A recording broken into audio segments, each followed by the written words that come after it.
Hi, this is Starkey Sowers.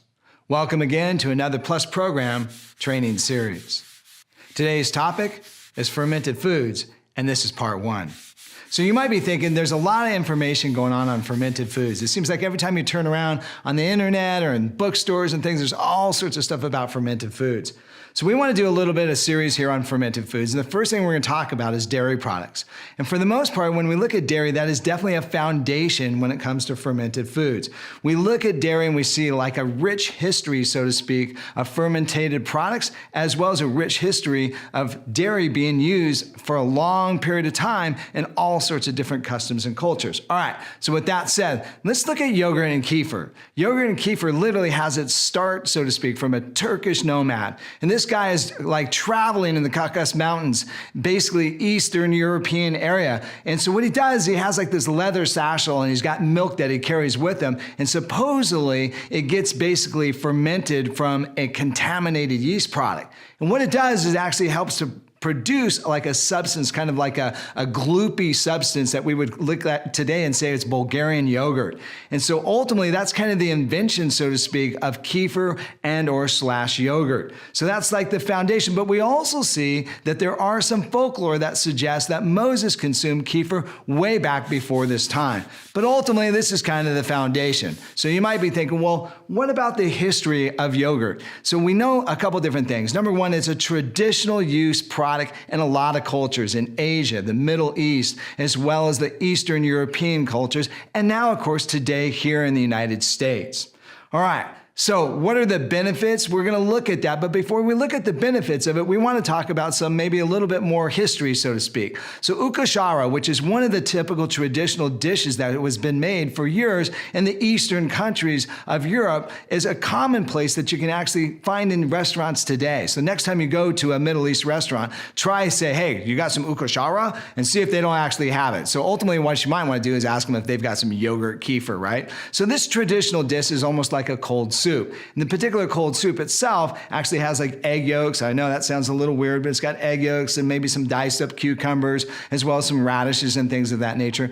And typically it was used almost like a spread where you would spread it over vegetables or different types of fruits or things of that nature. So it's a little bit different traditional use. We typically want it sweet. We are always adding sweeteners to our yogurts and things of that nature. So lo and behold, our tradition is a little bit different, but the traditional yogurt started in this way. All right, one other thing that we need to do is look at Eli Mishnikov. When it comes to yogurt and today's surgence, so to speak, of yogurt, Eli Mishnikov is definitely the man. Couple things. Number one, he was a Russian immunologist, basically also like a microbiologist. One of the things he did is he worked alongside with Louis Pasteur. Remember, Louis Pasteur, of course, is famous for pasteurization of milk. One of the things that Louis Pasteur was always doing is trying to figure out how to destroy bacteria that maybe cause food to go rancid more periodically or maybe too soon. Well, a little bit different. Eli Mishnikov actually looked at foods and looked at bacteria and said, wait a minute, I'm seeing that there in the human body, for instance, that there's a balance between good bacteria and bad bacteria. So it's almost like a little bit foresight, so to speak, because we're looking at his research and saying, hey, this is probiotics. It's absolutely necessary for intestinal health. And the body basically is a bacterial organism anyways. Literally for almost every cell you have, you got 3 to 10 bacteria cells as well. All right, so what was he doing? He looked at specifically lactic acid bacteria. Lactic acid bacteria, basically what it does, especially in the situation of milks, actually gobbles up the sugars and gobbles up the proteins and actually releases different types of substances such as lactic acid. What's so significant about that? What he noted was this: specific cultures, especially in Bulgaria, that consumed yogurts or kefirs on a regular basis had better longevity, also improved lives, and better what we would call like an immune system response. So he ultimately wrote a book, and this particular book was kind of like, hey, if you want to be healthy, you got to eat yogurts and kefirs on a regular basis. And he kind of like, so to speak, like set this foundation for yogurt to explode for the next couple hundred years.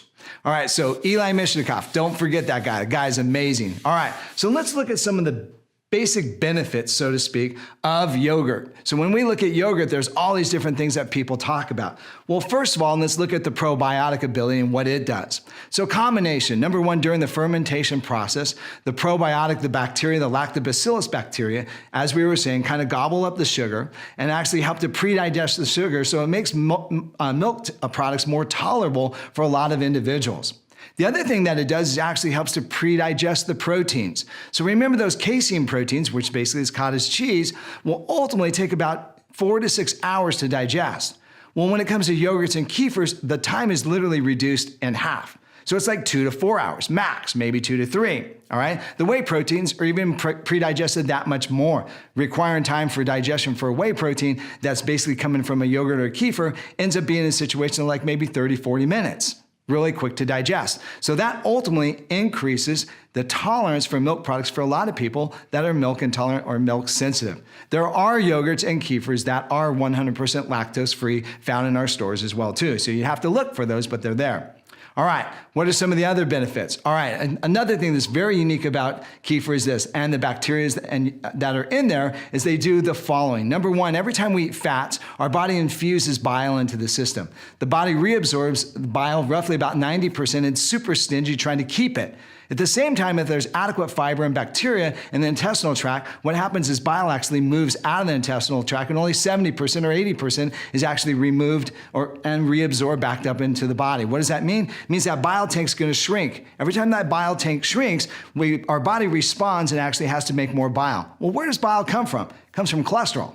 So the body has to make HDL in the liver, goes out to the body, scavenges the LDL, brings it back, and makes more bile. What does that mean? Increase HDL, decrease LDL, better, healthier cholesterol. All right, so along with that also, we actually see a cup a day improves cholesterol metabolism in the body. So literally a cup of yogurt a day is a pretty easy accomplishment. All right, next on the list, specific types of cancers seems to be very effective to help with the prevention of it. Didn't say the cure, absolutely the prevention. Along with that, intestinal bacteria, biota balance, immunology helps to balance the whole system out, making yogurt definitely a health product, as Eli Menchnikov said.